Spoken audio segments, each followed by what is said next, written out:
It's a brand new show. It's happening in Chicago. And guess who's going to be there? Me.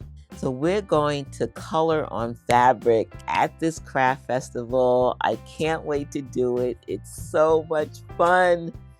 We are going to take quilt block stencils and paint on fabric. This fabric started off white, and then I used some of these stencils and I picked whatever star stencil I wanted, and you'll do the same. You'll pick a star stencil, and you'll also get the Block Party workbook. So there is a supply list. You do need a few things. You will get a kit that includes this workbook, and this is how to do the coloring.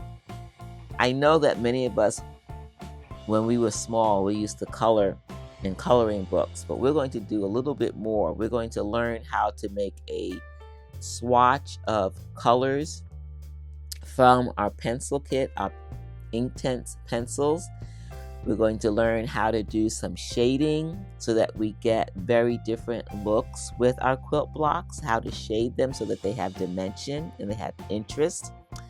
And inside the workbook, you have a way to practice and preview your color combinations and how you shade. We're going to go through all of that. We did that last summer in a virtual class, and we had a lot of fun. And I'm glad I'm going to do this at an in-person event at this event in Chicago. And if you can join me, I'd love to have you. It's really a fun class. We won't have time, of course, to quilt it. The main focus of the class is learning how to use the pencils on fabric, how to shade, and then you will quilt it when you go home. In fact, you could probably use your stitch line ruler to do so. And we go over how to use the workbook so that you're successful in coloring and painting your fabric. Once you have a page that you like, that you've colored, you're going to take that page and transfer it to fabric. And that's what I'm doing here. I've outlined it. I'm using the same colors. Now I'm putting it on fabric. It's going to be a fun class. We had fun last summer working on these, and this is a taste of what you can do. This is what the final outcome will be.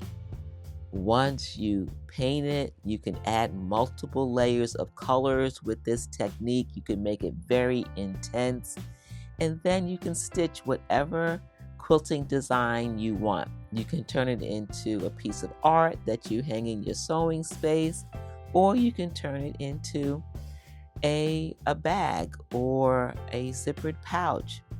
But some of the things that I've thought about is taking these techniques and applying it to garments, right? We can paint some fabric and then stitch it to the back of a denim jacket. We can stitch it onto a t-shirt. As a matter of fact, I picked up a couple of t-shirts anticipating that I was going to do some stenciling of quilt blocks on a t-shirt and then paint it with these Inktense pencils. It's going to be so much fun. So I have them right here on my overhead, and just to show you, these blocks are about 6 inches. And so they're not big, they're just the right size where you can do multiple blocks inside the class and have fun doing it.